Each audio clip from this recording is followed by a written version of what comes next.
the Evolution Security Podcast.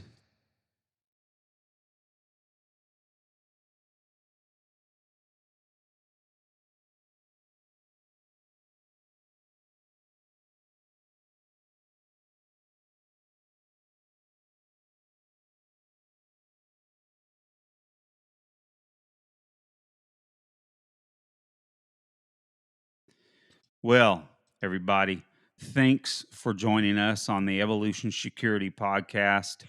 We're excited to have you because we have an exciting guest, a really good friend of ours, and we're going to jump into this interview and talk with him. But right now, I'm going to hand it over to Eric to read something real quick.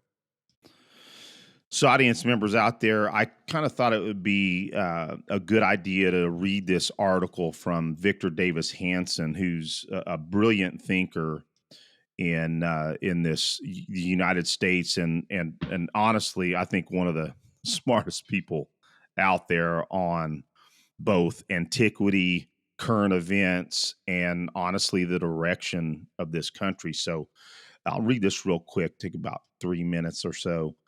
Now, the article was March 2nd, and it was called American Paralysis and Decline. And I found this in the Las Vegas Review Journal. We can bear neither our diseases nor their remedies. So shrugged an ancient historian Livy in 59 BC to AD 17 of the long decline of the Roman national character that, in his age, finally ended the Roman Republic. Like a patient whose medicine proves worse than the disease, Livy lamented that the Romans knew that they had become corrupt and lawless, but the very contemplation of the hard medicine needed for restoration and the furious reaction that would meet the remedy made it impossible to save the patient. America is nearing such an impasse. We know that no state can long exist after opening its borders to more than 7 million illegal aliens, requiring neither background checks nor legality. The recent slaying of a Georgia female jogger by an illegal alien and the savage beating of New York policemen by others hardly merit media attention. Everyone knows that neither new appropriations nor new laws are needed to secure the border, as it was in 2020. Instead, we could just stop suicidal catch and release, deport lawbreakers, privilege the legal over the illegal immigrant, demand would-be refugees apply for asylum first in their native countries, finish the border wall, and pressure Mexico to stop undermining the territorial integrity of its northern neighbor. But then we shrug, we can't do that. Paralyzed in fear of being smeared as xenophobic, nativist, or racist. So this generation apparently feels that it can endure the collateral damage of daily assaults on American citizens, the near bankruptcy of our cities, and 100,000 fentanyl deaths per year, but certainly not the idea that it is somehow not politically correct or compassionate. The same is true of the $35 trillion in debt, now costing more than $1 trillion a year in interest payments and growing. We all know it is unsustainable. Americans understand it will eventually lead either to destructive hyperinflation, suicidal renunciation of federal debt, or confiscation of private savings. Yet we ignore the reckless spending and keep borrowing well more than $1 trillion a year. Apparently, our generation prefers being praised as virtuous and caring, so it leaves next generations to be smeared as cruel and unfair when it is forced to cut federal entitlements and bloat a government or face civilization collapse. The crime epidemic is also similar. Everyone accepts that no society can no longer endure quasi-legalized shoplifting or greenlighting smash and grabbers, and carjackers to be released without bail. But we assume that such a civilization implosion will never reach our own sanctuary neighborhoods or safe places of work, at least not yet. We also know that the restoring deterrence by arresting, convicting, and jailing repeat felons will return safety to our streets. But again, we fear even more that advocating law and order will earn slanders such as racist or reactionary. Ditto the homeless. In an age of self congratulation and hyper environmentalism, we know that a million homeless defecating, urinating, injecting, and assaulting our downtown sidewalks and storefronts is medieval. We know that it is illegal to camp out on the street and publicly harass citizens and relieve oneself in public. And we know the cure lies in building and staffing more mental institutions and providing areas far from public spaces where the homeless can find shelter, sanitation, and medical care. But the very idea of removing anyone from his accustomed sidewalk spot or the notion of the use of force to transport the mentally ill to proper and humane facilities terrifies us. So we walk around, step over, and ignore those on the street. Is the assumption that the odds of being assaulted and sickened are acceptable, or do we just not wish to learn where the flotsam and jetsam and human offal of the street end up? Most accept that Donald Trump just not, excuse me, most accept that had Donald Trump just not run for president in 2024 or was a man of the left, he would not now be facing 4 different felony court cases. Most accept that 3 of the 4 prosecutors have either in advance promised to get Trump or have proved grossly unethical. Most know it is wrong to try to remove a leading presidential candidate from state ballots. Yet many shrug that the new weaponization of America's legal system is flamboyant Trump's own problem, not their own.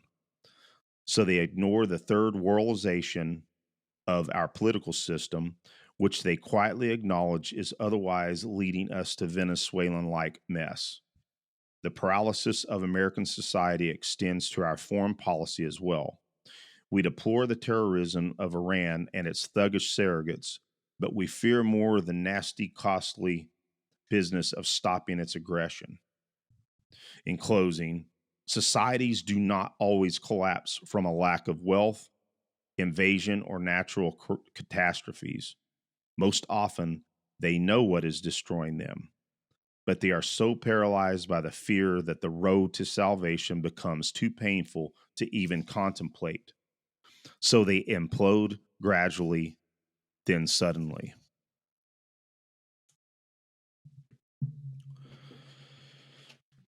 So I would say, Aaron, I mean, this kind of sets a tone for what we wanted to have our guest on. So let's welcome Rich Brown of American Warrior Society to our show. I think this is Rich's 3rd appearance, maybe 4th. Welcome to the show, Rich. Eric and Aaron, how are you guys?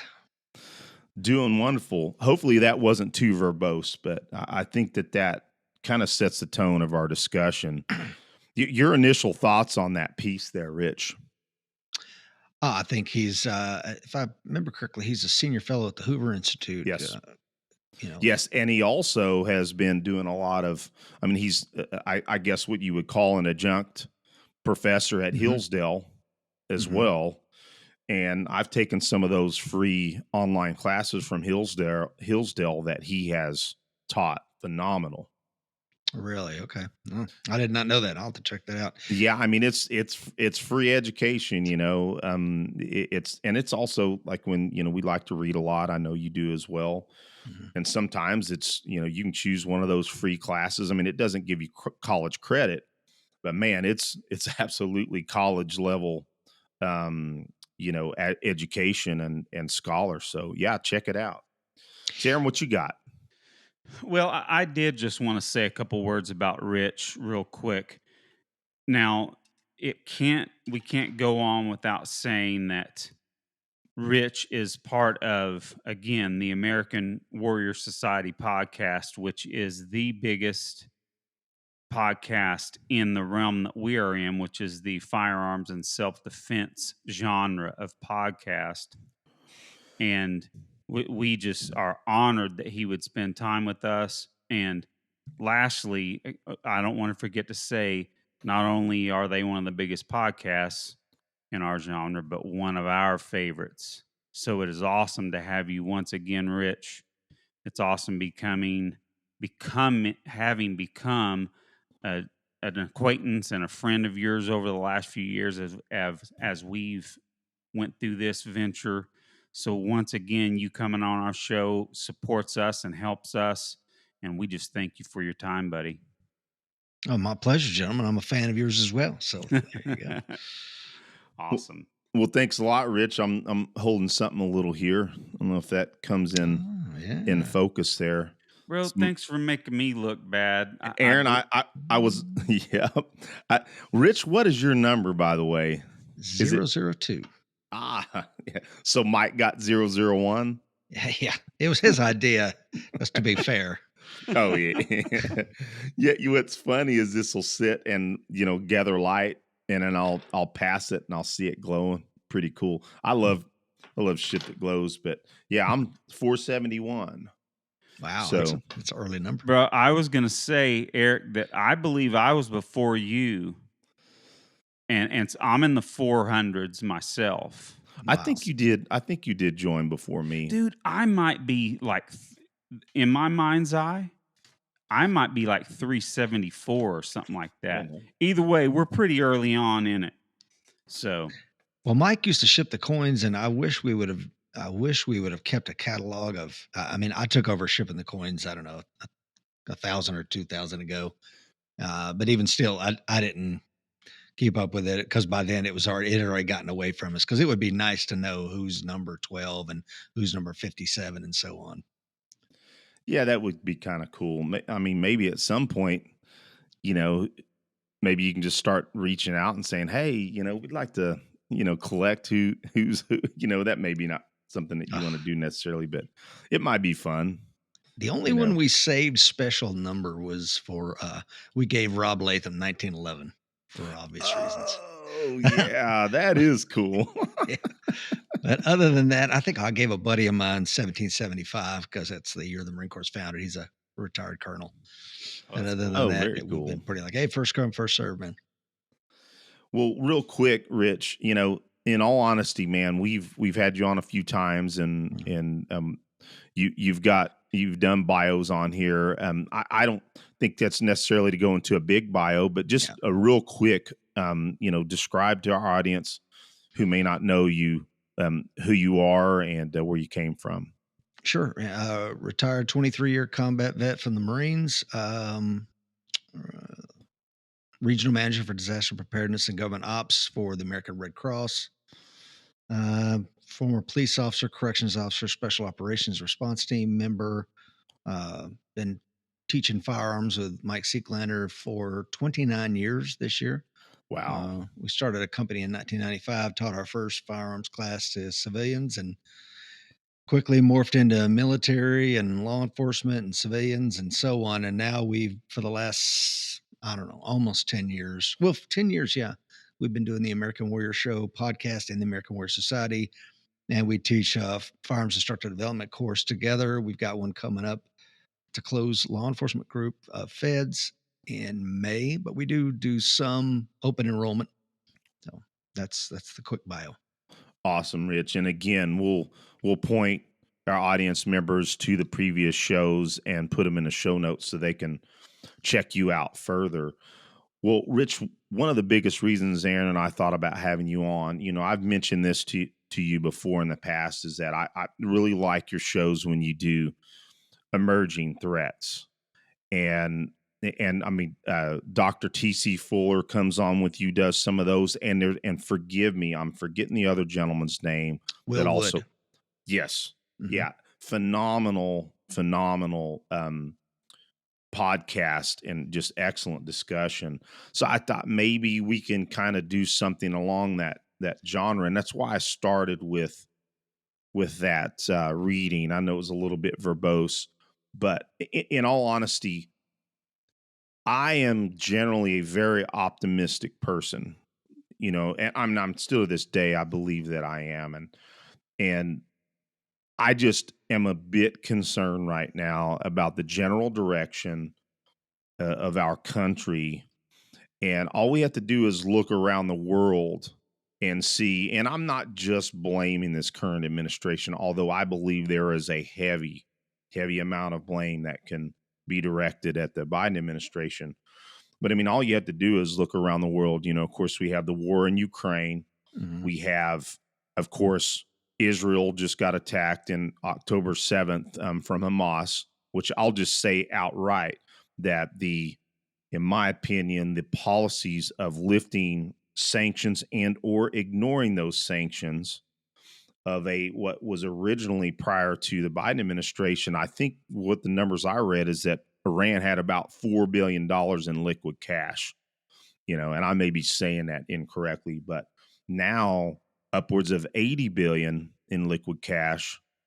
And then I just heard this week, I don't know if you guys heard that there was another, um, essentially a waiver of another sanction that's possibly going to lose $10 billion more to Iran's coffers, or at least access to them. I blame some of those policies on how easy it is for Iran to, fund its proxies in Hamas and Hezbollah, the Houthis, all of that. I mean, to attack our soldiers downrange. The last time I was there in 2020 and also 2026, the only casualties happened from Iran proxies, Mm. and so, I mean, obviously the You mean movement of 2016, bro? what did I say? 2026, that's in the Oh, future. damn. I meant 2016. Freudian slip. In 2020, my last two deployments. Obviously, China is on the move, threatening possibly to invade, Taiwan, our economy, inflation. I mean, we have the threat of hyperinflation anyway. I didn't mean to go down that rabbit hole just yet, but I mean, we certainly have some major issues in this country, and a majority of it is self-inflicted, right? Rich, your thoughts on a macro level on that? On current state of the world. Yep. Yeah, and or domestically. Yep.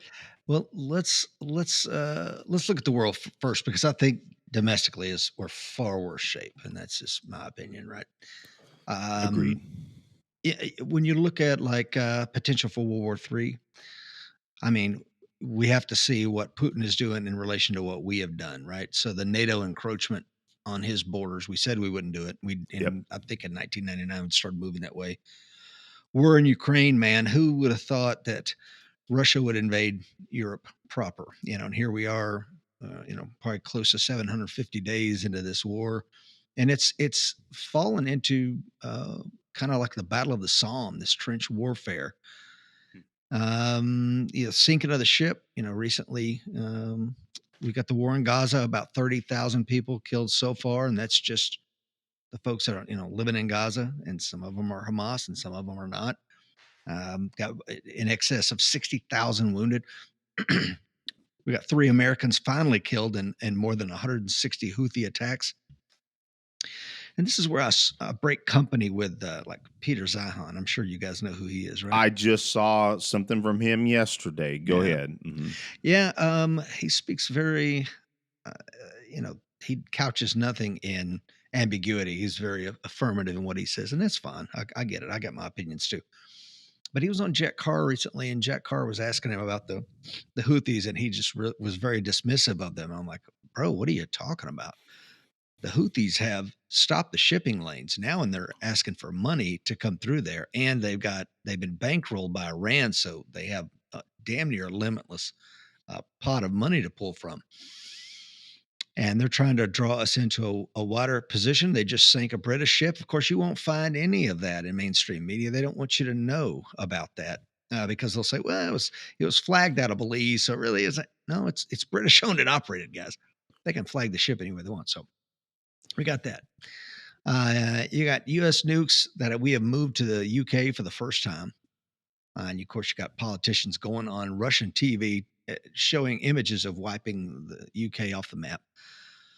We're going to go to war with China over Taiwan. And as you know, advanced semiconductors, I think the market share for TSMC out of Taiwan is 90%. But just for your average run of the mill microprocessor that's in this microphone or in anything that's sitting on my desk here, or this ring light, you're looking at 60, 70% world market share in Taiwan alone. So that's what's in it for me, the whiffum, if you will, for why we're going to have to defend Taiwan. And we just stationed, I forget which special forces group is now deploying their Taiwan permanently. It So would lots seem of like it things. might be first, possibly, but Yeah, I may be incorrect on it. Go ahead, buddy. if that's their AOR, I mean, I don't know, but I think that globally, we're in the worst shape we've been in a long time. Not Taiwan, China. The growing influence of China and the rise of the yuan and the renminbi, their currencies are very concerning. Of course, you have BRICS, Brazil, Russia, India, China alliance, and there's more nations wanting to get on board with that. If you remember back, speaking of the current sitting 46th president, he said him and his administration said, "Well, we've got the nuclear option for Putin." Of course, it wasn't a veiled threat for nuclear weapons. It was, we're going to take them off SWIFT. They won't be able to exchange money. And they didn't realize that Putin had already dumped his dollars and was completely off the SWIFT system already. So there was no risk there. So, and I think this administration too, and you could say this for several of the past ones, the elements of national power is the acronym DIME. Are you guys familiar with that? Yes. Mm-hmm. Okay. So for your listeners that maybe aren't, diplomacy, intelligence, military, and economic. These are things that we can do to flex on another nation. And it seems like we don't use but maybe one or two of those elements instead of using a concerted effort for all of them. So yeah, the world's a mess, man. But I think we're in worse shape. And I think it goes back to Eric, your Victor David Hanson article that you read at the beginning. Internally, is the big mess we're in. That's the one that's going to sink this ship. Yeah, and it's amazing to me, unfortunately, and I think Aaron was going to hit on this a little bit, but every now and then, we don't get a whole lot of complaints about our show. Well, we don't have a massive audience, but we have enough listeners. But every now and then, we've had a couple of individuals complain about it's too political, and Aaron, I'm just going to turn over to you because you had a succinct way you wanted to kind of articulate that. Well, recently, and Rich, I reached out to you on a text actually about it because I was listening to one of your shows, and it was kind of like you were in almost the same kind of spot that we are in often, where you don't want to apologize for what you believe is right, but it gets to the point when your show is about self-protection, and that's not just about protecting your life from murder or being maimed. It's about protecting your livelihood, protecting your happiness, protecting your ability to seek happiness and to make choices for your own life. So when it gets down to it, we have to be political if we're going to talk about the truth. And if someone in our audience, I'm sure we have some members that vote for Democrats and the left, whatever you want to call them. But the problem is, we know full well that a vote for that side is a vote most likely against your freedom to protect yourself Mhm. in multiple ways. And you said the same, you said something similar to, you said, "Hey, if you don't like what you're hearing here, you're listening to the wrong show. Yeah. Sorry." But the point is, I want to make, at least highlight this. You know what? I'm not pro Trump. Right. I am pro voting for someone that is not going to literally go after my freedoms almost right away. Mhm.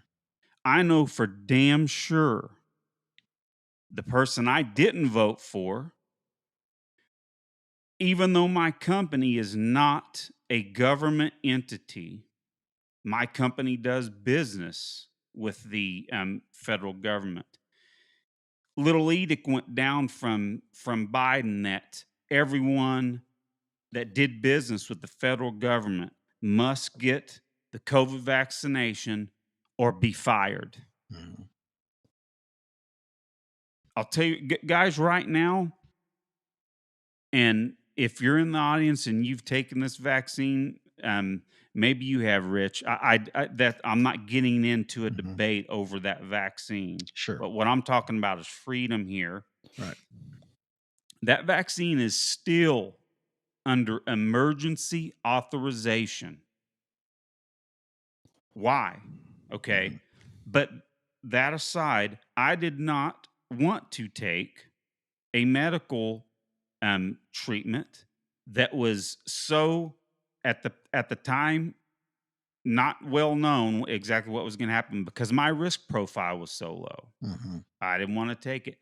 So I had to almost beg for my job. The job that I have is the job I want to finish my career with. Mhm. And I was faced with losing my job because of that person that was voted into the White House. Mhm. I'm getting a little animated here. I didn't plan on that. I didn't plan on getting to that much detail. But whenever I hear that democracy is on the ballot Mm. from the other side, number one, do they ever say freedom's on the ballot? Right. They don't ever talk about freedom. Mm. To me, freedom is on the ballot. Mhm. Not so when, and that's just one example of something we've never, that I'm aware of now. I'm sure there has been some times when has been something similar, especially during World War II. But in my lifetime, no president has ever been able to give out an edict and tell people that just work for a company that deals with the federal government that they're going to have to take a medical treatment or be fired. Well, I mean, are you guys familiar with the Korematsu decision? Mm-mm. And I'm No. bringing it up Mm-mm. because you mentioned World War II, and yes, of course, things much, much, much more draconian than that have been enacted. You know, those, uh, you know, uh, during World War II, obviously with the internment camps, there was Yep. 12 internment Mm-hmm. camps that housed in excess of 120,000 Japanese Americans that were, hey, you get to take 2 bags and that's it. You're leaving your house. And a lot of them lost their businesses. They lost everything. And we did that, throughout the duration of the war. And I think the way that it was written was plus 6 months or something like that. And, if you look at the 10 stages of genocide, guys, we walked right up to the edge of it. We didn't exterminate them, but we did all of at the time, there was 8 stages of genocide. I think they've updated it to 10, but we walked right up to the edge with the Japanese people. So there was a man named Korematsu. His family, his mom and dad went into the internment camp from San Francisco. He decided, I'm not going. And he was born and raised in America, right? And he's like, I got a girlfriend. She's of European descent, right? She's a white girl, and I'm staying here. So one day, the police see him walking down the street. They arrest him. He gets a lawyer. I mean, they put him in prison because he's a felon now because he didn't go to the internment camp like he was supposed to, and he was hunted, imprisoned. He went all the way to Supreme Court, and the Supreme Court decided, I forget if it was a 5-4, it was a split decision. And that said, the federal government can't inter you based on any number of beliefs, right? Your religious beliefs, your color, your skin, your race, ethnicity, anything like that. And it's a scary decision, right? And the justice who wrote the dissenting opinion, I can't remember the man's name. He said, "I feel that we have left a cocked and loaded gun for some president to pick up in the future and use for whatever reason they see fit," or words to that effect. And of course, as a Civil War historian, I mean, there's any number. I mean, man, I could blow True. your hair back with some instances of just completely tyrannical overreach. So yeah, it's there, and but we have to be aware of it. That's what scares me about tearing down statues and Yep. changing the names of bases. I'm like, guys, Oh man, that we're has making a been big mistake here, right? Eric, you like living there in Fort Liberty? yeah. And I want you to continue your thought, but again, you just hit it on the head. So most audience members know I still work for the Army as a civilian, and Mhm, I spent time here at Fort Bragg as a soldier. A mhm, part of my past and memories with my brothers in arms. And so Fort Bragg, Fort Gordon, where I spent a lot of time, you just name it, and they yeah, decide that they're going to rewrite history and erase those names. And I talk to my minority friends and or colleagues, and they're like, "Man, I I don't want the damn name changed. right. It has more meaning to me." I'm quoting one of my buddies who's African American. Said it has more meaning to me as Fort Bragg instead of this silly notion of changing a name. And by the way, spending millions of dollars to do so Hmm. when we have an economy, where we're, in danger of hyperinflation. And, Hmm. and I think, I don't know what the current number is, but I think average additional cost to family members, or excuse me, families, your average family is somewhere around $12,400. It's probably higher than that right now. But Hmm. I don't know a whole lot of people that do well on suddenly having a year cost them 12,400 more dollars. And these are policies. Unfortunately, some of these policies, started with COVID spending, unfortunately, under the previous president. Um, but and frankly, our spending woes have started before Oh even the gosh, yeah, last two administrations. But man, it was like drunken sailors, yeah, it's even worse. just the last 3 years, you know. But yeah, you were gonna say, Rich, I'm sorry, buddy. No, no, no. I think let's take on a few of these things. So you talked about the economy, and for those that don't know, Will Wood and I, we do a show Monday mornings, which is really about the economy and current events, and then Friday Awesome. mornings I do my show with whomever might be the guest that week. So, and talking about the economy and being this close to it, I will remind folks, and I think I may have said this on the first podcast or second with you guys, so bear with me if you've heard this before, but when you consider what is $1 trillion, million, billion, trillion, schmillion, I don't know what the hell that means. Well, let's put it into something we can understand, right? And that's seconds. How old were you, either one of you, Aaron or Eric, when you were 1 billion seconds old? Any guess? I get my calculator out. No calculators. Just take a wild guess. 1 billion seconds of life. I don't think we've reached that. If Or you're have. over 32, you have. Okay, Okay. my So bad. somewhere around 31 and a half, 30, before you hit 32, you cross the threshold and you're now a billion seconds old. How old will you be when you reach 1 trillion seconds? We won't be here No, to 32,000 years old. yeah. That's how old you'll be. So I say that because these are gargantuan numbers. 1 trillion seconds ago, there were Neanderthals, Denisovans, and other hominids like us that we're interacting with. Now we're the only hominid left on the planet is Homo sapien. But hell, 1 trillion seconds ago, you were bumping in and fighting other human like people. So if we were going to pay the damn 30 plus $1 trillion debt off, if we just stop incurring new debt, we're going to pay it off a second at a time. It's going to take 1,000,000 years to pay that debt off. It is astronomical. So, it's like again, I go back to the fall of the Roman Republic. I have some Roman coins, denariuses from various periods of the Roman Empire, and you see the silver content go from 99% down to it's just 10 and junk, right? Mm-hmm. And so we're debasing the dollar as we do that. And that's why I talked about at the beginning, the rise of the yuan. And we're So, going to Rich, that was their version of devaluing their currency, 100%. and I'm assuming had the exact same economic effect, correct? Absolutely. Yeah. Inflation. Yeah. Yeah. Yeah, it's just a math problem at some point, guys. I mean, it just really is a math problem, and the fact that they treat it like it's something else, and I suppose because fiat currency is just a construct, right? I mean, Yep. it's not real.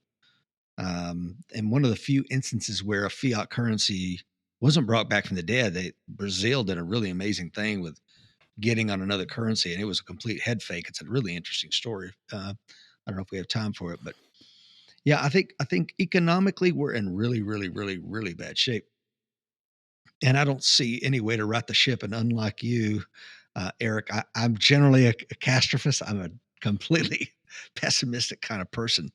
Um, but even with, I try to cast a rosy light on anything I can. Let me go back to something too before I go there. You mentioned a moment ago, Aaron, during your rant, and I love that rant because I feel the same way. I would much, much rather talk about minutes of angle and flashlights and jujitsu and kimuras and all the other crap that our self-defense community that Yep. started me and you guys down this road decades and decades and decades ago. However, when you look at really what is the threat right now, it would be intellectually dishonest for me to stare into this, thing and talk into this microphone and talk about anything other than what's going on right now in America. It would be, I mean, I couldn't look my grandkids in the face some days. Like, granddad, why didn't you tell people what you saw coming? It's like, Exactly. I should have, guys, but I am. And you take a risk for that, right? We sent a email. Seeklander did, Mike Seeklander, my co-host partner, maybe 4 or 5 days ago. And we said, hey, we got a mailing list of like 40,000 people. We sent our thing out, and most of the people that responded back were very, very, very positive. But there was two, and one of them was calling us like Trump loonies and stuff like that. And the quote was in the place where the 10-toed people live. And so I just wrote back as eloquently. I've written a book, and I was a creative writing teacher, so I'm like, okay, pal, I'll play a game with you. Tell me how. And this one email we sent out makes us a MAGA loony. We were completely apolitical in the email. So I guess people can read into it whatever they want. You know what I'm saying, Aaron? I guess that's what I'm getting at. Yeah, it's hard. Again, it's hard, like you said. You'll be intellectually dishonest by not addressing it. Mhm. And when we first started out, and our he's still our partner, but he is no longer on the show. Brian, shout out to you, Mhm. buddy. He was way more reticent to get into political issues Yeah. than Eric and I, but that's all right. We just went over that threshold, and I said, Eric, we're not apologizing for it anymore. But it still sometimes feels like we need to address it somewhat. Yeah. But when we're now, you bring up economics. Hmm. Um, I, of course, as an accountant and a business major, I had to study economics, and for studies beyond my bachelor's degree, I had to study deeper economics. I love it. Yeah. Um, to me, economics explains so much of human behavior Hmm. and can be used to predict human behavior. And now it can be dismissed as simple supply and demand graphs, aggregate demand, aggregate supply, and what price ceilings look like on a graph, and price floors, the money supply graphed out, etc.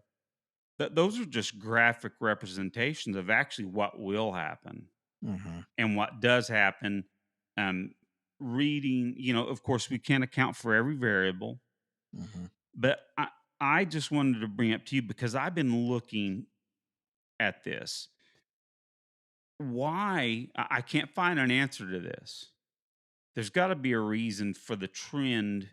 Either we never really have, and this is my own ignorance, but why do we not teach economics, macro and microeconomics in school?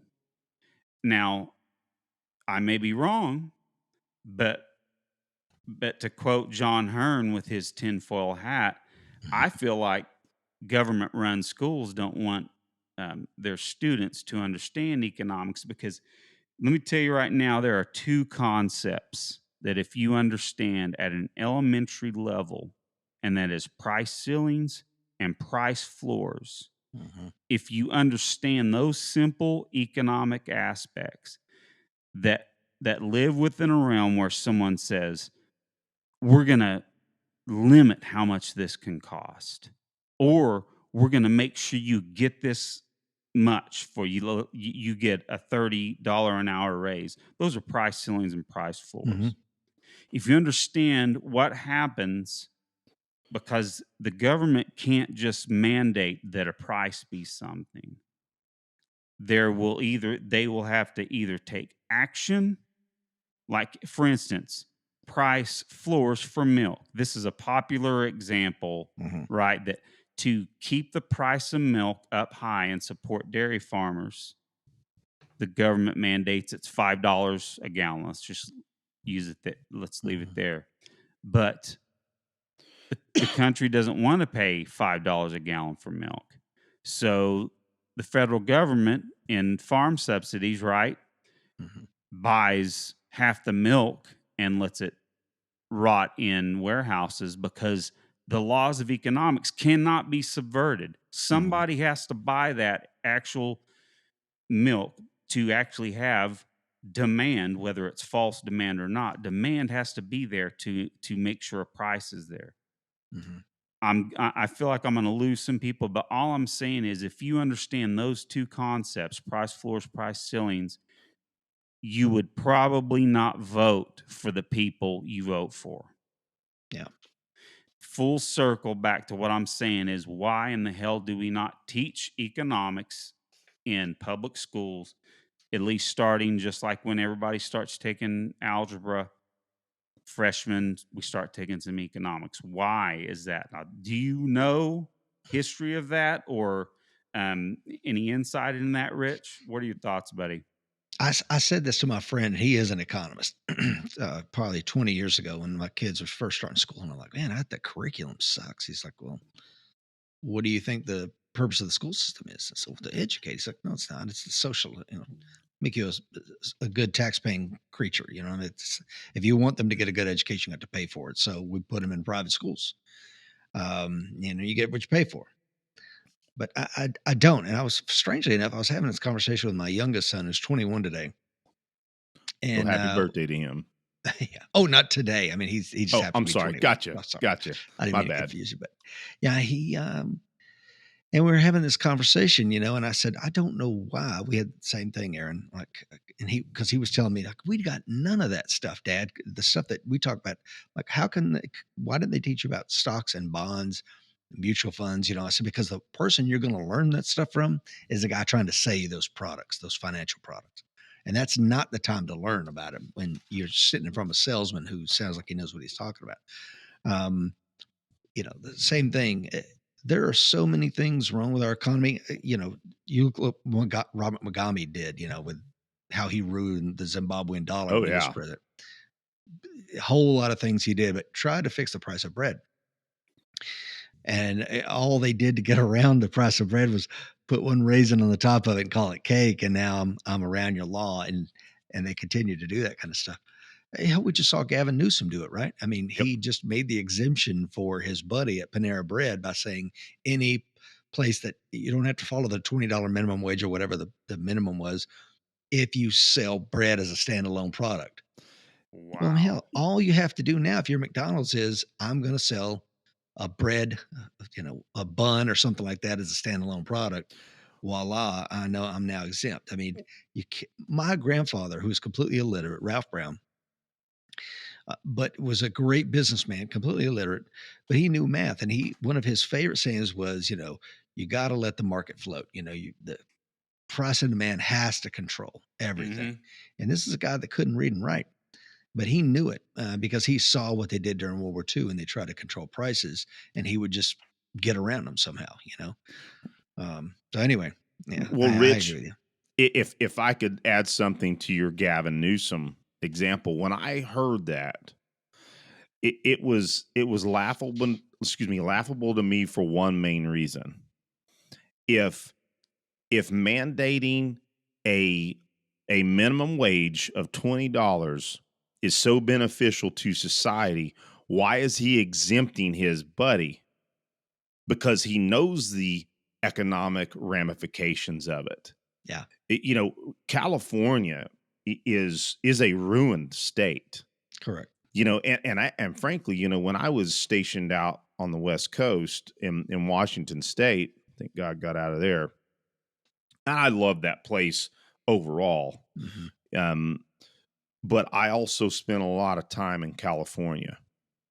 California is a beautiful state, has so many awesome people there, and frankly, for the most part, they're fairly conservative in Yeah. in most parts of the state, minus San Francisco and so on and so forth. You name it. Um, San Diego. I spent a lot of time in San Diego, Hmm. and overall, San Diego as a city is a conservative city, but yet that whole state is, you know, I'll digress a second. San Diego, you can get concealed carry license decently Hmm. easy there. You go through the process. But yeah, it amazes me that, Gavin Newsom has driven that state into the ground, and, it's demonstrated by the mass exodus of the population leaving elsewhere. But what's unfortunate is we are still seeing a bunch of people leave there that had ignorance in who they voted for. They're like, shit, it sucks here now. I'm Right. So they going. moved to Austin. And Arizona. That Tennessee, Yeah, exactly. They're trying to Florida. turn those red states. By the way, whoever the hell decided Republican states were red. I don't get that crap. But anyway, I digress. But Well, I do want to interject one thing here. What you were talking about, you said your grandfather, Hmm. the businessman that knew math, and he said basically you got to let the market float. Hmm. The point is, and it's so hard for people to fathom because they think, oh, the government coming in and saying a price is too high or too low, that's just compassionate. It's not fair. Well, the problem is that supply and demand, everybody says, okay, it's supply and demand. Well, one of the issues is that when that all comes together, I don't want to lose anybody here, but that equates to equilibrium price, Correct. and that constantly changes based on the market itself. But we can still understand everything, how it hovers along the supply and demand curve and around the equilibrium. Hmm. Equilibrium is reached by millions of people taking into account unfathomable amounts of information. Hmm. The three of us think about 1,000 variables when we decide to put something on our credit card tonight. Hmm. We make all those assumptions and take that into account because it's just within us, and we make a decision whether we're going to spend something, we're going to buy something, if it's worth it to us or not.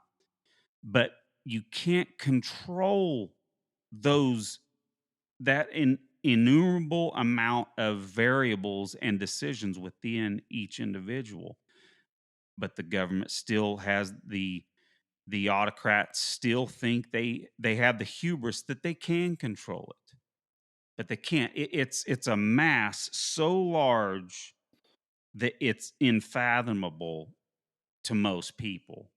So if and again that's where full circle I'm saying economics, if people understood basic Mhm. economics, I'm almost I believe that none of the not none, but most of the politicians that are in power would not be in power if people understood economics. Well, and I'll add one other thing, and I want to circle something back around to what really relates to self defense and some of the current domestic policies is that I believe completely that politicians currently that control, let's just face it, leftists have infiltrated, control every orifice of all public office from the Boy, local level. roughly Yeah, 90%, yeah. just a nice round number of every power structure.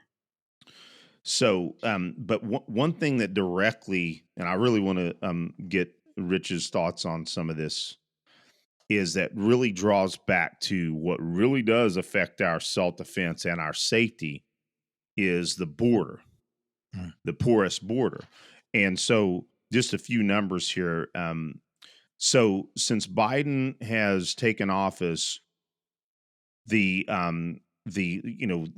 Customs Border Protection has had 7.9 million border encounters nationwide. Mhm. 6.2 million of that at the southern border. They claim that they have had 1.7 million known gotaways. Now, I don't trust that number first and foremost. But even if we take that number alone, Mhm. 1.7 million individuals that crossed our borders illegally are somewhere in the nation. We don't know where they are. And we also know that there has been a massive increase in military aged men from China, from Mhm. other, of course, our Middle Eastern threat nations, all coming across our borders. I mean, I've seen film after film of individuals crossing the border that they don't look Hispanic. A lot of them look Middle Eastern. A lot of them look Chinese. I believe that's a threat. Of course, I think I heard you and John Hearn talking about the fentanyl. Mhm. In 2023, there was 27,293 pounds of fentanyl, which is enough to kill 6 billion people. Mhm. And to my knowledge, between 75,000 and 100,000 people killed a year or overdose a year by fentanyl. We had, and I'll circle back to that in a second. We also, since Biden took office, we have encountered or arrested 345 individuals on the terror watch list. Mhm. And that was an exponential increase from the years prior. So, one other thing, and I want to really turn it over to you, Rich. I apologize. Number one, if the Biden administration and the ATF are concerned about our rights or taking our rights away with our firearms, the various edicts, um, you know, executive orders, rules out of the ATF, all these attempts, and we'll get a ban, quote unquote assault weapons. Their attacks on liberty revolves around the Second Amendment, but yet alone they say nothing of that upwards of 100,000 people killed a year to fentanyl, which, by the way, we know is a subversion from China through Mexico and the cartels. But again, I mean, you just look at all that. That is starting to aid in the rise in crime, murder, violent crime, and yet it's ignored, in my opinion, because they want the border flooded with 7.9 million people or more because hey, it's a voting block. But I mean, talk about a threat to our safety. All those numbers I was talking about there, Rich. If you got any more to say on those numbers, or maybe I have some of that incorrect, but your thoughts on that just revolving around our safety and self defense. Well, I don't. I think your numbers are accurate. I was kind of looking at my notes here before as you were speaking.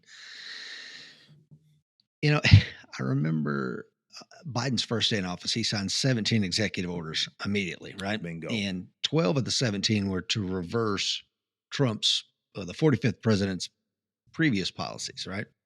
And of those 12, 7 of the 12 reversals had to do with the border. So this is a border crisis that was created by our current sitting administration. Absolutely. It just is. I mean, it's at some point it's a math problem, right? So the first thing he did, I think it was Executive Order 1. Let me get the number right here. I know it was the Executive Order number 9, which unwound what Trump had did. The 45th president had said, "Look, census takers, you're not going to go out there and take down census information on an illegal, right, or an undocumented, as the sitting president calls them. You're not going to do it because it's going to change census data. It's going to change demographic data. It's going to change the gerrymandering and districts, and it's got tentacles that go way beyond everything." So he got rid of that immediately. And then you look at the other 7, all of them led to what we have now. So for him to say, Congress, give me something. I need Yeah. you to do something. Brother, you created this mess on your own. You can pass a law, right? Or you could sign an executive order right now, which should not carry the weight of law. Let's be honest Right. with it.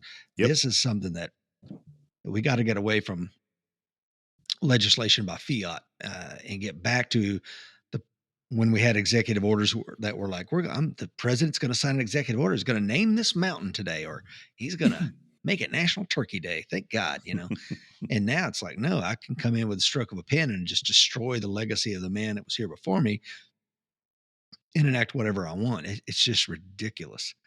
So yeah, this is a crisis that he's created. And I'm very glad to see Governor Greg Abbott and many other governors standing up and saying, no, we're going to stop the flow right here. And Yeah. so thank God for that. Absolutely. A little bit of federalism, right? Mm-hmm. And so it's kind of, I'll just put it this way. It's laughable when I hear, especially in the media,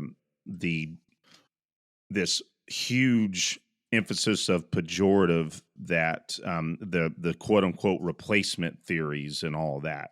Mm-hmm. So however you want to place the definition, what I will say, and again, I wish that I had these executive orders, or at least the stories that I read them about, but I'm sure that I can provide that data, in the show notes. But 2 executive orders that I am tracking that President Biden signed in 2021, I believe it was that the census would now count non-citizens, right? So that's one, right? So again, that can lead to additional seats in Congress. It can lead to all kinds of implications as it relates to politics and power, frankly.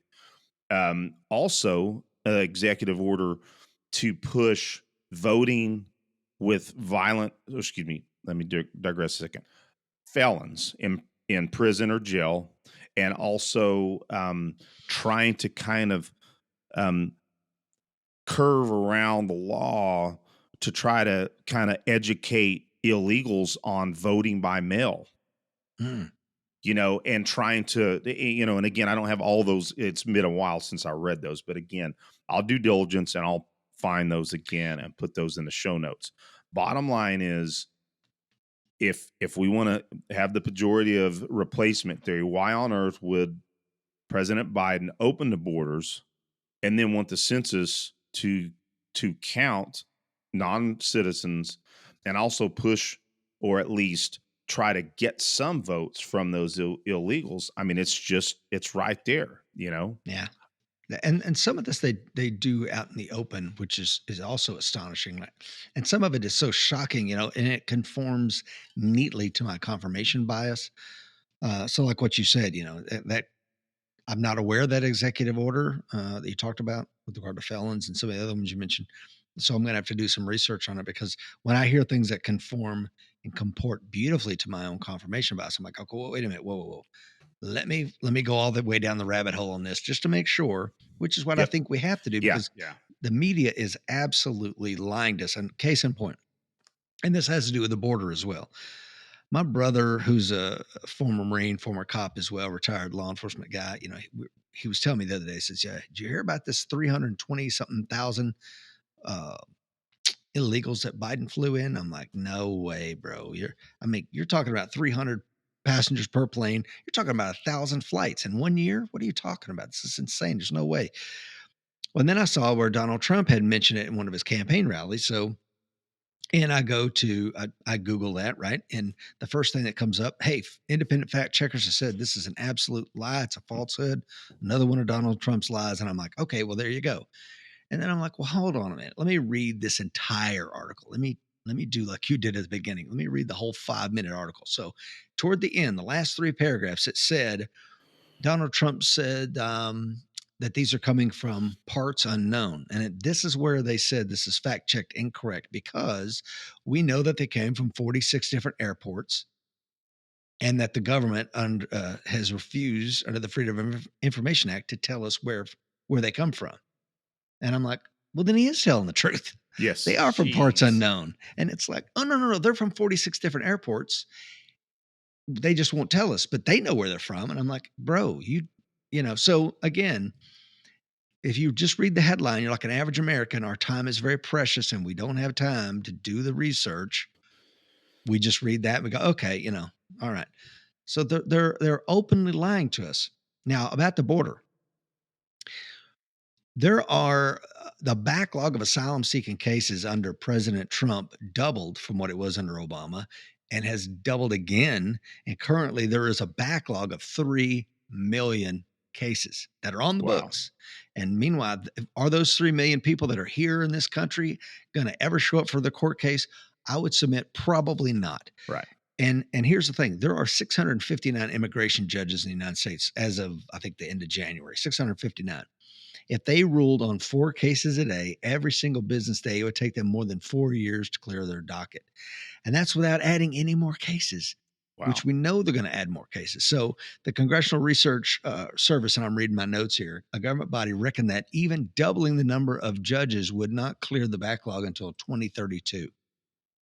So we are in a crisis unlike anything we've ever seen before when it comes to, but again, going back to how we started this with Victor David Hanson, it's similar to the fall of Rome, because you had the Visigoths just pouring in. Yep. And they did a lot of things toward the fall of the empire. They're like, okay, we're going to make people Roman citizens that had never had citizenship before. Maybe that'll calm everything down. And we're going to pay off these people by devaluing our currency, the denarius. And I mean, my God, we're seeing the same thing here. Well, and what I want to make sure that I am clear on, and I think you both will agree, I know Aaron does, is that I'm not at all against legal immigration. Mm-mm. I think all 3 of us were the benefit of legal immigration. No, and let's talk about that. Yeah. If you're, and I don't know how to phrase this without, if you're a Native American, in the sense of native born American, I can trace my ancestry because I've been a genealogist for probably the last 24 years. Nobody arrived here any earlier than the 1700s. So when we came here, we were just leaving one British colony for another one, whether we came from Northern Ireland, the Ulster plantation, or from Scotland, or from the Britain. It was not immigration any more than me moving to Kentucky is immigration, right? So I think for some of us that does not apply. Now, for others, Americans, I'll have a lot of friends who are 1st, 2nd, 3rd generation Americans, and they are a part of that cohort. Interesting. But they did come here legally, and they want a strong border just like you or I or anybody else. Well, and let's look at the the way that immigration used to work is that you used, number one, the spigot would turn on and off. Like our immigration would stop at times. Like, hey, we got to assimilate these individuals. And number one, their application for citizenship, or at least immigration, they had to be able to offer a skill. Right. They didn't just get to come here willy-nilly just because they wanted the freedom of the United States, they had to be someone that was going to be able to contribute, a doctor, a lawyer, And or, most countries are that way right now. I mean, if yeah. you look at like New Zealand, for example, if you want to move to New Zealand, there's a point scale and you input your information. I have this level of education. Yes, I speak Wow. English, blah, blah, blah. And I think I did it just on a goof and I had like my point scale was like a 70. Uh, and then you need like 100 to 105 to even be competitive for them to like give you a call and go, hey, we're willing to give you a Wow. visa. So, yeah, I mean, but So Rich, what you're saying, I don't mean to cut you off. So what mhm. you're saying is that New Zealand is xenophobic then. I'm absolutely. I can't help it, man. So Yeah. they're wanting to, of course, I am joking. Every Um, country's like that though, man. I mean, yeah, every but the idea of the passport that we Except for take us, though, right? well, I mean, unless you cross over the border, yeah, and that's what I just came.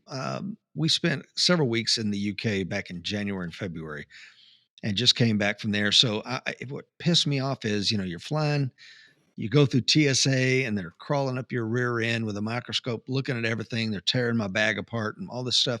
I'm like, bro, I could have flown in to Tijuana and walked across the damn border, and nobody would be patting me down. I could come into this country wherever I want.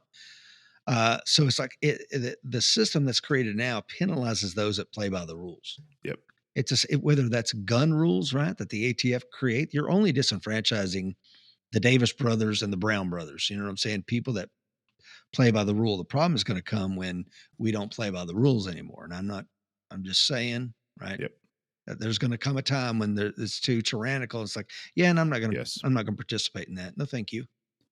yes. It's unfortunate, and I still believe that there is political remedies for this. But Mhm. let's face it. We know, and Aaron and I talk about. I know you and Mike talk about this on a regular basis. It chaps my hide, and I saw, and I put it in some of the show notes, or excuse me, the outline. This straight out of Pravda puff piece for Face the Nation with Dettelbach and his quote unquote expert who looked like a complete doofus trying to take apart and put together Glocks. Yeah, I saw that.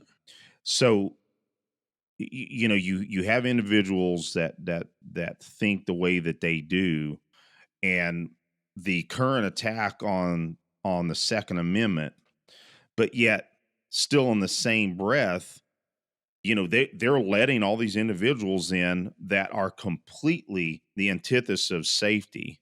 Mhm. It just drives me nuts. And Yeah. and I'm kind of digressing a second regarding that video that I put in there. It the very fact that for years the ATF had provided letters stating that pistol brace sporter type pistols were legal, Mhm. and also that 80% lowers were legal. They also said bump stocks were legal. I personally don't care about bump stocks. I'm not, you know, Yeah. just to me, they're not a big deal. Um, I personally, I want to use my ammo more wisely, but people have fun with that.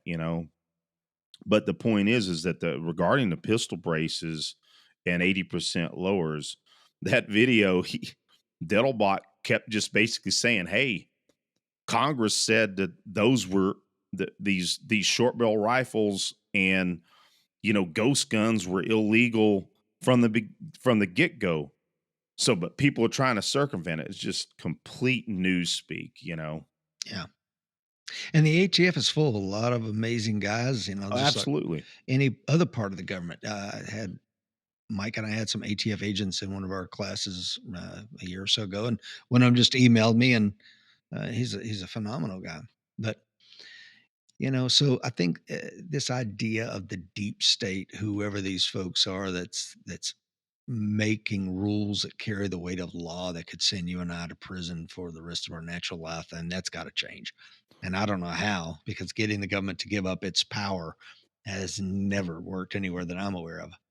Um, Yeah, and I think here just in the future, I want to talk about what I think there are some remedies for, and I digress a second because I almost didn't complete one of my thoughts.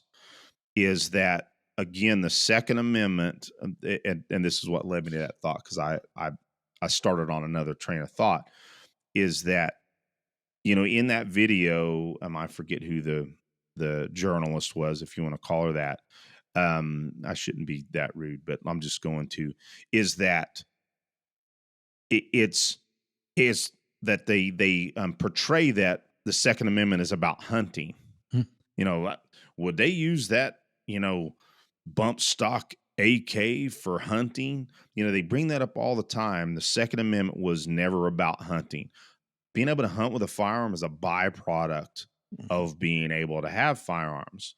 We Yeah. know that if you read the Federalist Papers, I think Mhm. 26, 29, I used to know the numbers, but there is no question that um, a well regulated militia being necessary to the security of a free state, that Yeah. first clause, Yeah.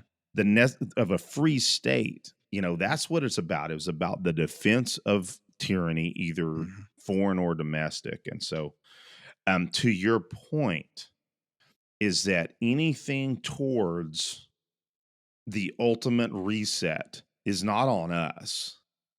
It's on the current Marxist leftist policies that are driving our country and to Aaron's point, the democracy statement, again, that bugs the hell out of me. No mention of democracy in our Constitution. None. Only None. a republic.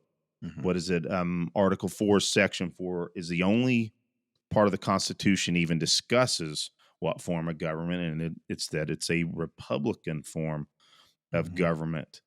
And I know Aaron was using that term because that's what they Sure. use. But to the point, the Second Amendment is absolutely being attacked, and I didn't mean to get down on that rabbit hole just yet. No, But and people misunderstand. I mean, people in the firearms community misunderstand what regulated meant.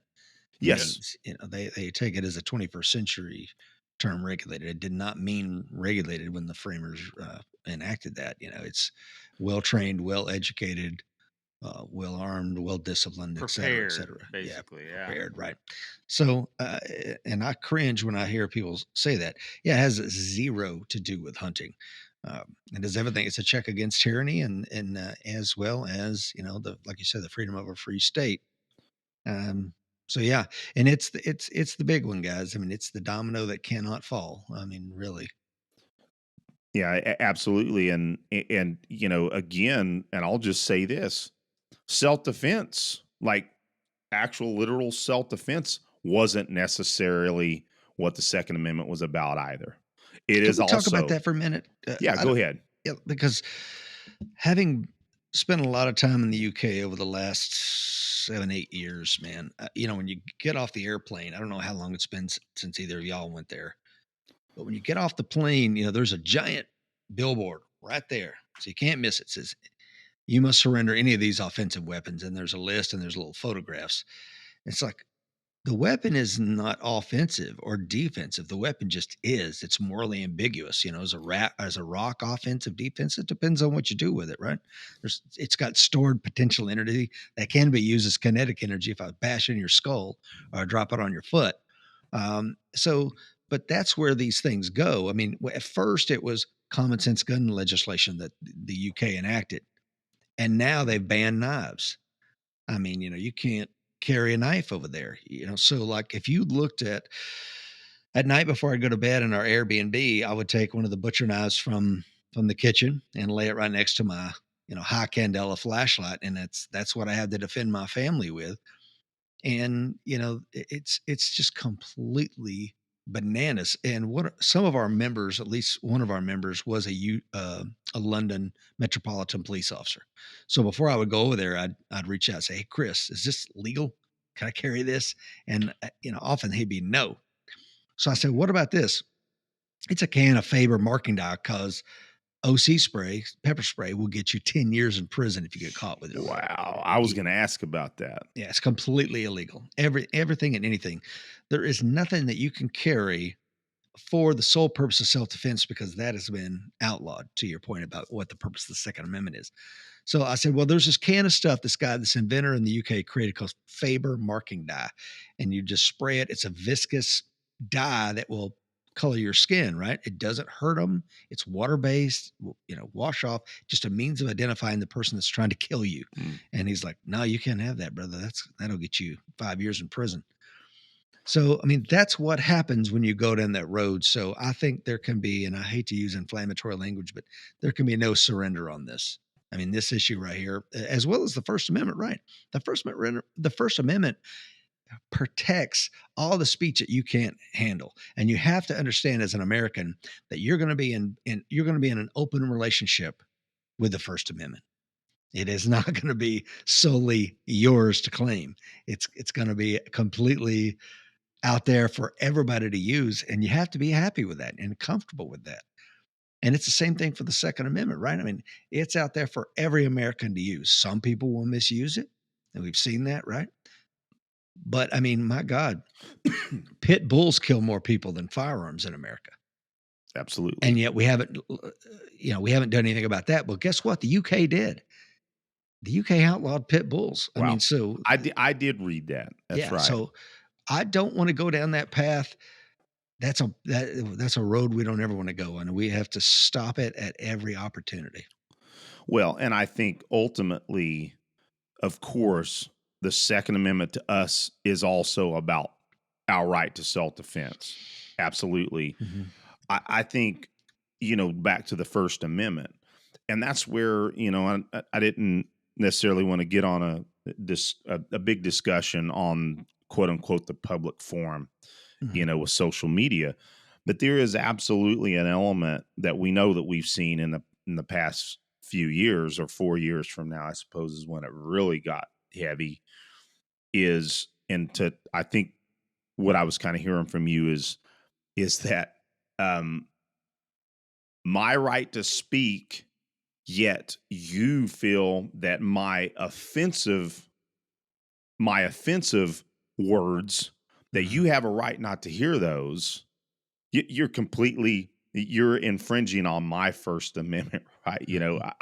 I've been baffled by that movement, but again, we know where all of this has led is it has led that really the Constitution, although luckily in some cases and in many cases, the Constitution is still in our favor, but the direction that it's going right now, it's not. I mean, we also know that in many, many, many cases, the Constitution is completely trampled upon.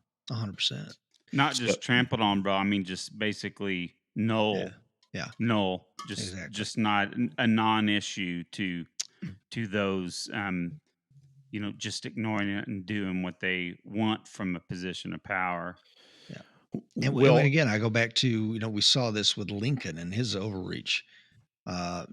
Chief Justice William Tawney, in Ex parte Merryman, I'm sure you guys are familiar with that. Not sure if all your listeners are, but, when he suspended the writ of habeas corpus, and they locked up Merryman, I think he was a Virginia legislature, and just threw his ass in jail. And somebody petitioned to the Supreme Court, said, what the hell have they done here with this Virginia legislature? Hasn't done anything.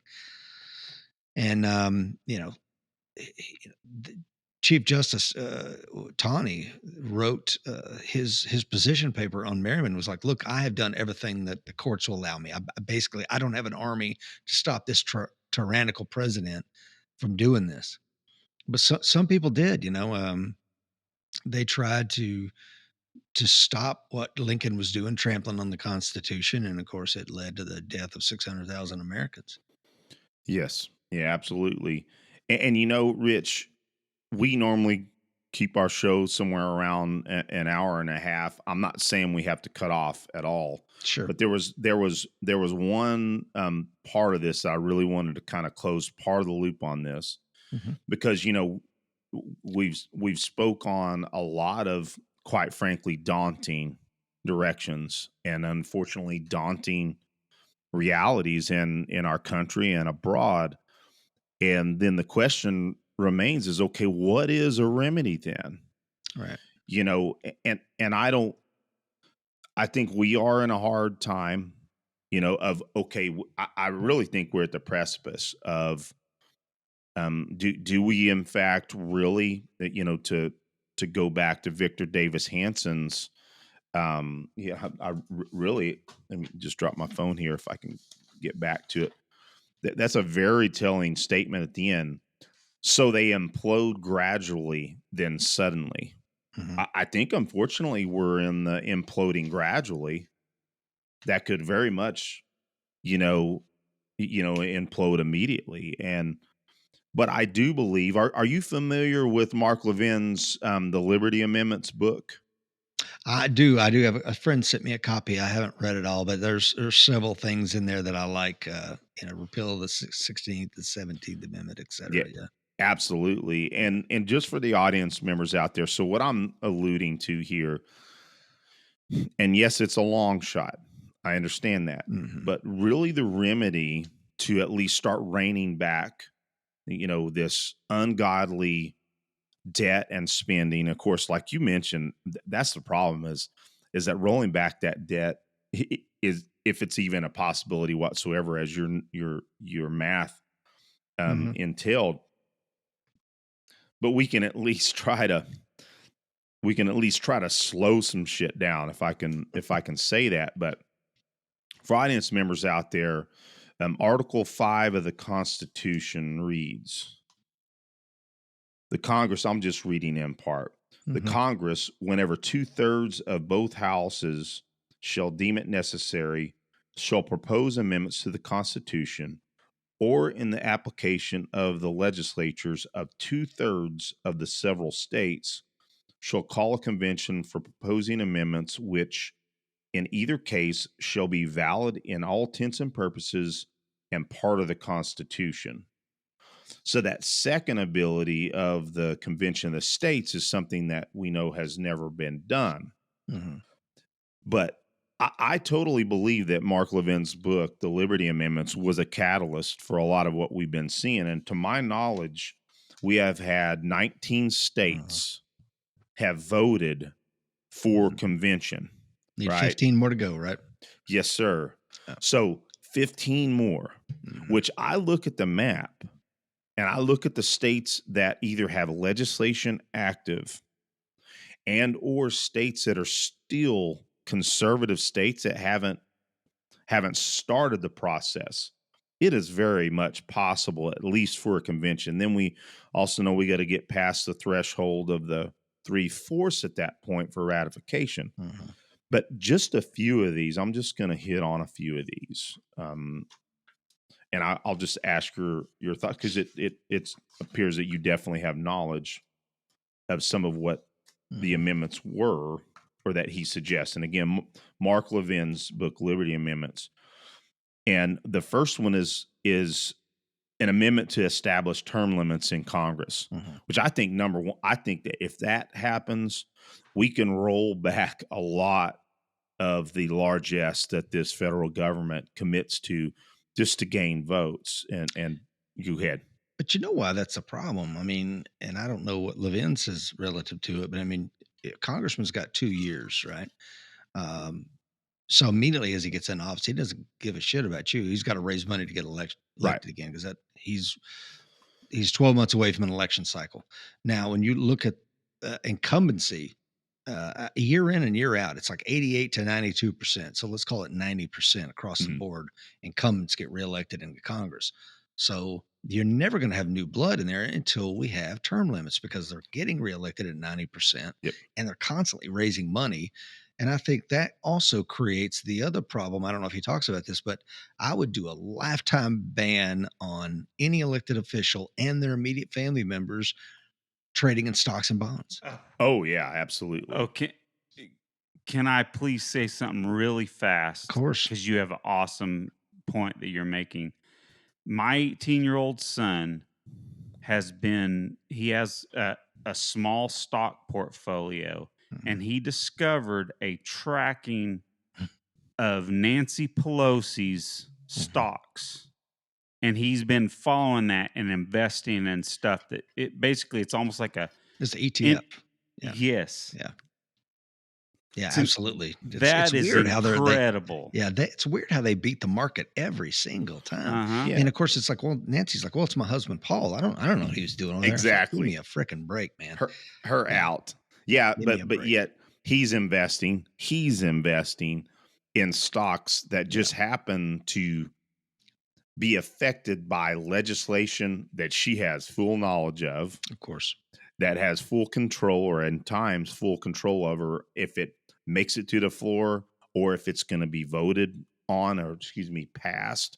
Yeah, Mhm. precisely, man. That is absolutely. I don't remember if because to be frank, I think I read this 10 years ago, maybe more. It's been out for a while. Um, Yeah. but yes, that is absolutely. So back to another point behind that, term limits.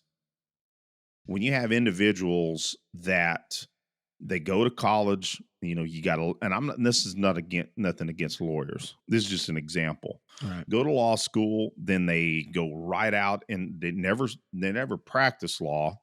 They start running for office, Right. either locally, statewide, or statewise and or nationally. And then they actually complete their whole lifetime career in Congress or Senate, and they lo and behold become millionaires. Oh yeah. And they're supposed to be public servants, and we know, you can look up what they make every year. It certainly doesn't. It certainly doesn't gain you multi-time millionaire over. If you look Yeah. at their salaries. Anyway, just real quick, I'll breeze over these real quick. But Mhm. yes, so term limits in Congress, an amendment to restore the Senate, which is what you hit on. So that'd be a repealing of the 17th Yeah. Amendment, which we know that the 17th Amendment made it to where senators would be selected. And essentially, it becomes a Popular vote. national popular vote by the state, Mhm. when before they were selected by the legislature of the Mhm. state, which that automatically kept those senators close to the Yes. state's wishes, Mhm. right? Now they're effectively a national office, That's correct. That's absolutely correct. So just breezing over a few more of these, because it's not necessary to go over them. An amendment to establish term limits for the Supreme Court justices and a supermajority legislative override. Mhm. Um, I don't know. I really need to think hard about the Supreme Court term limits. That'd be scary right now. Anyway, I won't go deep into that right now. Two amendments to limit federal spending and taxing, an amendment to limit the federal bureaucracy. So I'll just Can stop we go back to there. that the spending thing, man? Yeah, go ahead. I'm about to say something I used to think was crazy when I heard people say it when I was in my 30s and 40s. I'm like, what are you talking about? Repeal the 16th Amendment. What are you talking about? Abolish the IRS? This is lunacy, right? And then I looked into it a little bit. And the way that, because I'm like, well, prior to 1913, when they ratified the 16th Amendment and created the IRS and started taxing citizens, how the hell did the government function? Surely we collected money somehow. Do you know how we collected money? Would have been tariffs. Yeah, that's what Through I was tracking. tariffs. Mhm. So if you look at a graph, tariffs go like this, and all of a sudden 1913, it just falls away to like almost nothing. And that's where it is today. And then if you go back to if you and I were citizens in 1913, you're like, well, that federal tax season wasn't that bad. What's all the doomsayers? Because they only collected $73 million in 1913. The tax code was 15 pages. And as an accountant, it's over, as you know, it's over 1,000 pages now. And because what we've created is an incentive for foreign companies or for American companies to become foreign companies, because there's no tariff when you bring stuff in. There's only a tax on those doing business here in America. And Congress, who the Constitution has given Congress the power to do tariffs, has completely, they don't touch it at all anymore. It's left to the executive branch to play with. So I think Trump was one of the first ones who's like, okay, yeah, I'll play with this toy. I'll try to rebalance some things. So yeah, I would absolutely do that. And to the point about balancing the federal budget, if you guys can't balance the federal budget, I would forcibly remove every one of them. That would be one of the things that, and anyway, it's, Yeah, and I would say this: the only time you can run a deficit is when you enact Section 8, Clause 11, and that's a he, full congressional declaration of war. And now I'll let you run a deficit. Other than that, you're going to balance the books every single year. yeah. Well said, Rich. Yeah. And excuse me, there's several more amendments. I won't go in length about them, but that amendment to limit the federal bureaucracy, even though I don't think this is the most important one, I think the most important one is likely term limits and also is the balanced budget amendments. Mm-hmm. But just the very fact that we have this executive branch that effectively also has its fourth branch of government, and that's the agencies under the executive. But in this, he mentions about all federal departments and agencies shall expire Mm-hmm. if said department and agencies are not individually reauthorized in standalone reauthorization bills every 3 years Love it. by a majority vote of the House of Representatives and the Senate. Yeah. Some of these agencies, including like the IRS, the ATF, you name it, that they would have to be renewed every 3 years. That would be awesome. Another one, all executive branch regulations exceeding an economic burden of $100 million as determined jointly by the Government Accountability Office and the Congressional Budget Office shall be submitted to a permanent joint committee of Congress, hereafter the Congress Delegation Oversight Committee, for review and approval prior to their implementation. Anyway, I'll stop there. But the point behind all this is if we were successful in having a convention in the states and we got even a third of these amendments or amendments like these, we may very well be able to slow the decline of our republic. It was the main point that I Yeah. brought this book up. Yeah. No, I agree with you. Something's got to be done. But whether it's a convention of the states, once we hit the 34, and again, maybe I'm being pessimistic. I just don't see that happening. I think It's a getting this, tall order. Absolutely. yeah, it is. But I think getting this administration out of office is probably going to be step one toward any kind of cleaning house. But I think we're in for, very tumultuous. I used to say, hey, look, in 18 months, this will probably be sorted out. But I really don't, I think I may be overly optimistic on that. Well, if excuse me, you have the intelligence agencies Mhm. and you have the FBI, not the individual agents and a lot of the let's just call it underlings in those Mhm. agencies. That they're not necessarily a problem. I'm sure some of them are, but it's the leadership. Yeah. When this previous election, when you had the intelligence community and the FBI completely involved in trying to subvert a candidate, and of course we know that was their attempt to try to discredit Trump and not allow him to get elected. But then right after he did get elected, then they were also part of the subversion process after that. When you have that kind of chicaneries, that is also one of our worst problems that we have too. I think you're right, man. And I think this idea of lawfare, something I'd never heard in my life before the recent administration, they just went after a political opponent like that and openly. I don't see how a district attorney can run on the platform is vote for me and I'm going to lock this guy up. And it's like, what in the hell? How is Yeah. that lawful? So putting that genie back in the bottle is going to be Yeah. damn near impossible because now that you've weaponized the Department of Justice, don't think that the next administration won't do it. Which is why I think they're going to try to hold on to power with anything they can. And I have a point system we talk about on the show, and it goes up to 10. And right now we're sitting at 8.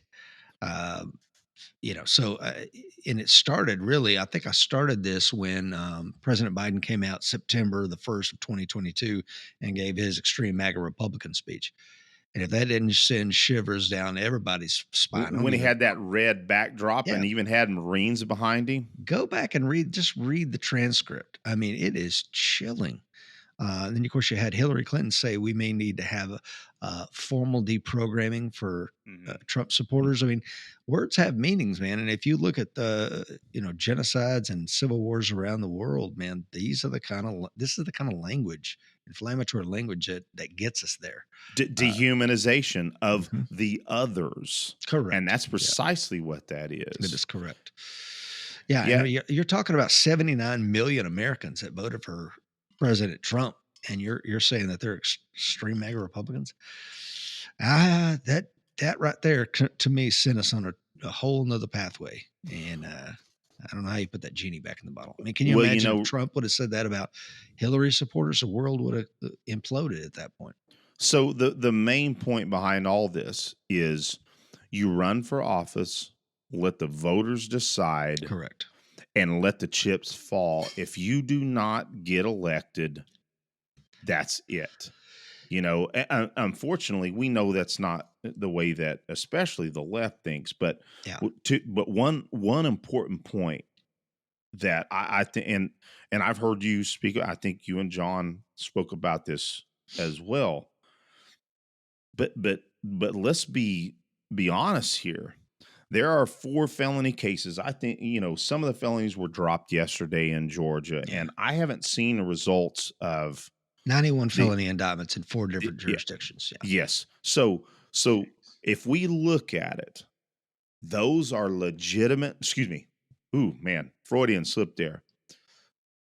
Those were charges brought in live courts in 4 different jurisdictions to be played out in those jurisdictions. What I mean by that is that those will go through the court system. Either they happen right before the election, which is what they want, Mhm. because they do believe they have favorable results, at least in DC, right? But let's just look at it that way. Let's say that at some point they got to make it through the legal system. They didn't just let's do another thing. The Biden administration has been involved behind the scenes at a minimum in Fulton County. They have had individuals that have been right there in Fonnie Willis's ears. Well, and how do we know that? Just so the casual listener that may not know that, we know that because her boyfriend billed them for a $2,000 visit with the White House counsel. Precisely. And it's like, Thank what you, in God's Rich. name does he need to visit the White House counsel? I thought this was a Atlanta issue, Fulton County issue. Yeah, It and should and have then nothing to do also with that. they placed a White House council member in that DA office Right. too. So So, yep. Yeah, but to the point is, and I feel like Aaron and I have been talking more than you, Rich. I apologize, buddy. I hope it feels like a discussion rather than you sitting there and listening to us talk.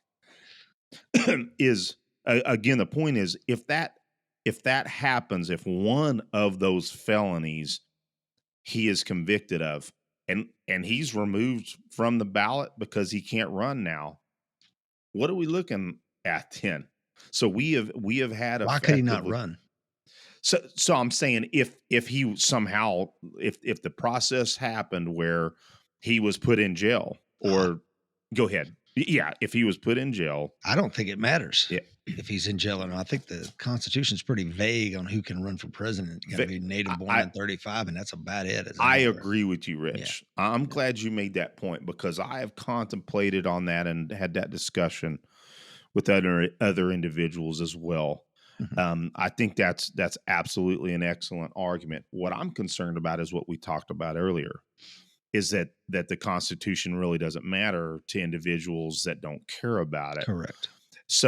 But I'm just saying the hypothetical. It's not actually hypothetical. What if if he's not able to run and Biden runs unopposed? So now we have Biden, who's been destroying the economy, has aided in lighting the world on fire, and we're stuck with this through tyrannical means. I mean, it's hard to even fathom how on earth that happens. Okay, well let's go back to the Mark Levine book and the things. If you're going to make Rich Brown dictator for a day, right? You know, Mhm. it's election integrity. If you go to the Heritage Foundation's website for election integrity, Tennessee is number one. Tennessee is number one as far as locking down our vote.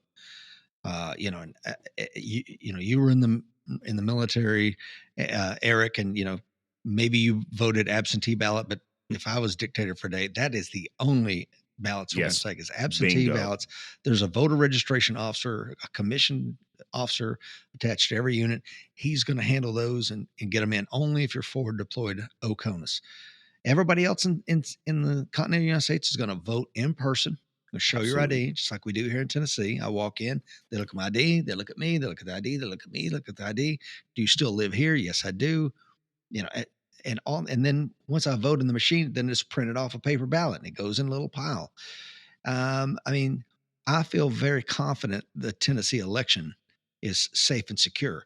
Yes. However, in these other states where we don't have election integrity, Washington State oh, being one of them.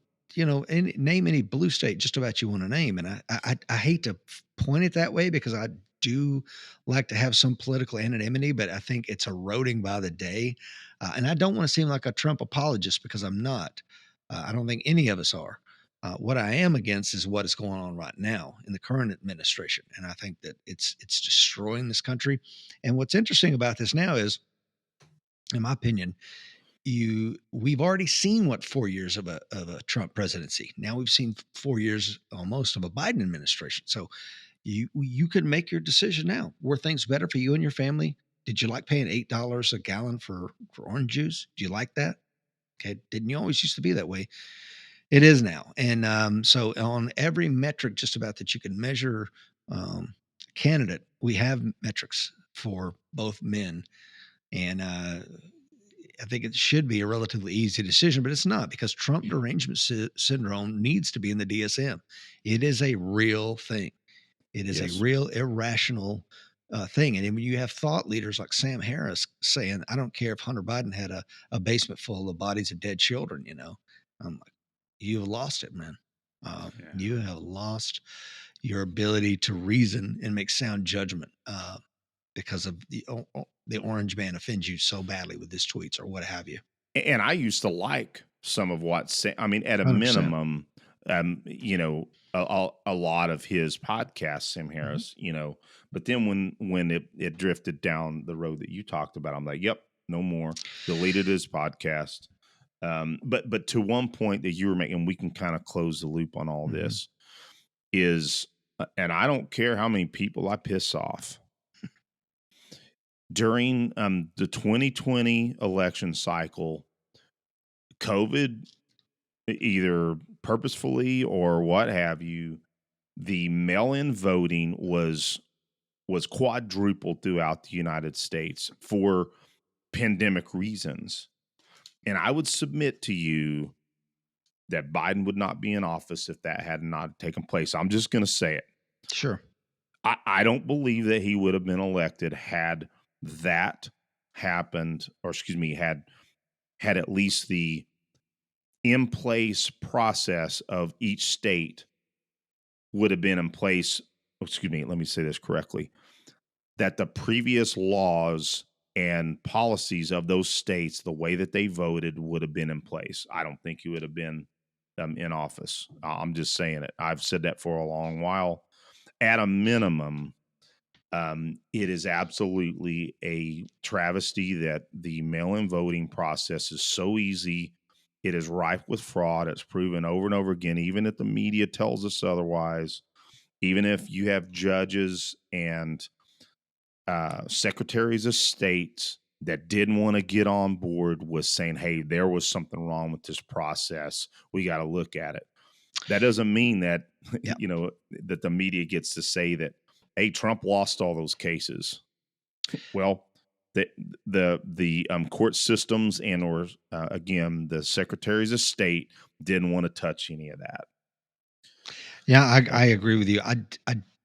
I'm really reticent to be a full-on election denier, but my anecdotal experience is anywhere. It seemed like Mike and I were really busy traveling around the country at that time, and everywhere we went, it seemed like there was a Trump rally or Trump flags, or whether I was in a poor neighborhood in a trailer park with another business that I run, or out on the lake on my friend's boat, and there's just everywhere I went. And I saw my second or third Biden Harris sticker the other day in Albuquerque. I just got back 2 days ago. So I don't know where this, blue wave was. I find it hard to kind of fathom it because it could be my bias. I'm very well aware of that, and I have nothing to base Same here. my opinion on the election, so I'm really hesitant to say anything about it. But here's what bothers. This is what scares me, if you will, for talking about the fear that we can kind of close on, let everybody sleep well on this idea. Bloomberg just released their polls, and even in the swing states, Trump has a very commanding lead. We're talking about Yes. 5, 6, 8, 9 Yes. points, right? So if the election were held today, and I think every poll would agree Trump is going to win. Okay. So let's say we go into election day like that. And then the exit polls are saying the same thing. Yeah, I voted for Trump. Yeah, this was the most important thing to me was the border and immigration things of this nature. And yet Biden somehow pulls off a post, midnight victory. I think what could happen is anybody's guess, but it's nothing sir. good, because then we would know the election's been stolen. Exit poll data says this, pre-election polling data says this, and then I don't know what happened, and he just pulled it out. I'm like, then the country's over. I mean, in my opinion, and I don't want to be overly dramatic, but I don't know what else to call No. it. Yeah, I agree with you, buddy. And again, that's where my pessimism has set in over the last few years. And, Aaron, what do you? and I'm going to get Eric. I don't mean to yeah, interrupt you, Eric, but I what do you think? I think Eric and I are pretty clear on our opinion. What do you think? Well, I'll just sum it up like this: we've been extra constitutional for a long Hmm. time, and I am pessimistic. I'm sitting back here. We're talking about the Liberty Amendments and Hmm. possible constitutional conventions, etc. I frankly don't believe any of that will ever happen. Yeah. I am. I've got my best friend right there across the screen that I rarely disagree with, and I don't think, and I'm not disagreeing with you, Eric. You're you know what can happen if things are done on the up and up, if they're done constitutionally, if they're done through the established laws that we do have, right? But I just don't see, I don't see it happening. And when and just on and I we do need to close out the show, and I think this is a good way to end it. That the people that deny that there is any sort of election problems, e- um, illegalities, downright cheating, or government getting involved um, in frankly offing, killing opposition. I'm not talking about that's happening necessarily at the federal level, but what I'm saying is if in a local election for a judge, I'm a big fan of watching these true crime stories. Mhm. When a local judge gets murdered during an election, this stuff happens all the time. And there's it may not be murder, it may not be something that drastic, but there's such a leviathan of power structure that works beyond the Constitution. I'm not very encouraged in it. so I actually want to give Rich the last words, but I will say one thing to really make sure that it's understood, both for my brethren across the screen Mhm. and to our audience. I brought up this liberty amendments for one main reason, because I don't want to sit and talk about the woes of our country and abroad without at least providing some input on what could be a solution. And Excellent point, brother. I absolutely agree with both of you. The likelihood of a state's convention happening, I don't even want to try to put a number on it, because it's likely so minuscule. What I hope is the very fact that there's 19 states that have done it, and there's more in reserve. And I believe that there is movement in that direction, but I agree with you guys. I have turned pessimistic for our republic for certain. And I'll close my thoughts on this and give it back to Rich to close out the show. Is pointing back to your comments, Rich, about election night. So I remember a day when we could know by the time we went to bed that an election was called. Why is it now that the last 3 elections, if I got that number right, that we have the next day don't know who in the hell the president's going to be? The vote count is drawn out, and tallies just do these weird, adjustments in vote. And I'll draw the main conclusion is that I knew, and I was sitting up, and I think it was, I don't remember the times exactly, but I think it would have been around 2:00 in the morning, 0200 in Fulton County, when they said, we're going to stop counting votes. And I'm like, you got to be kidding me. When has election night where they decide they're going to stop counting votes at 02 in the morning? Because all the elections that I've been involved in since I was a young man, 18 years old, they kept counting until the damn votes were counted. The fact that they stopped counting, and then there was a rigmarole around pulling boxes on video out when they knew that the observers were not there, that told me that was going to be a problem. And sure as hell enough, it was. I'm just being so, without bloviating the point, yes, this is a pessimistic show. I think the main point behind this is we got to be vigilant, man. And talk to our friends and family, and that no subject is off the table. We can't listen to people say, oh, religion and politics is something you shouldn't talk about at the table. Man, I that's said by people that don't want to face contrarian ideas, and also I think the left likes it. Anyway, Rich, I'm gonna go ahead and hand the end of the show to you, brother. Your closing thoughts on all this, man. As you were talking about a convention of states, it was reminding me of, again, as a big historian of the Civil War, Governor Gist, who was the governor of South Carolina at the time, he's like, he wanted to call a convention of the southern states, cotton states, as they were called back then.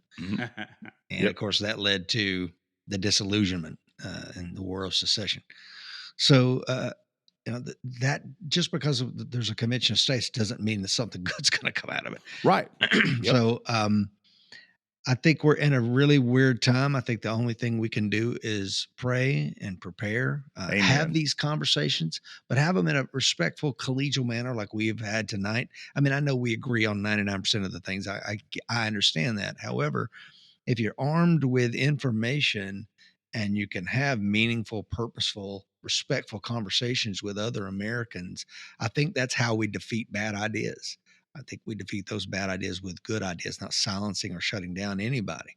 And at the end of the day, sometimes we got to agree to disagree. And it is your right as an American citizen to go in that booth and make whatever decision you want. I just hope you make it for the right reasons and for the good of the country, not because you get a welfare check or a STEMI check or something like that. Mm-hmm. Yeah. Well said, Rich. Well, listen, buddy, man, I was thinking this on the way home. I was like, why is this only, I was thinking, I think it's the 3rd show Rich has been on. And it's hard to believe why we haven't had you on more. And we got to remedy that. You're always a wealth of knowledge. You and Mike have been incredible supporters of Aaron and I, and also Brian in the past, and we just appreciate you greatly.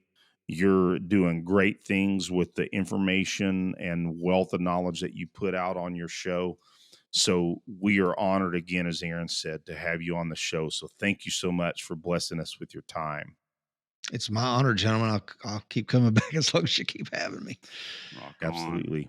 on. We all have a good night. Take it easy. Absolutely, guys. You God too, bless. Aaron. God bless. God bless you, buddy.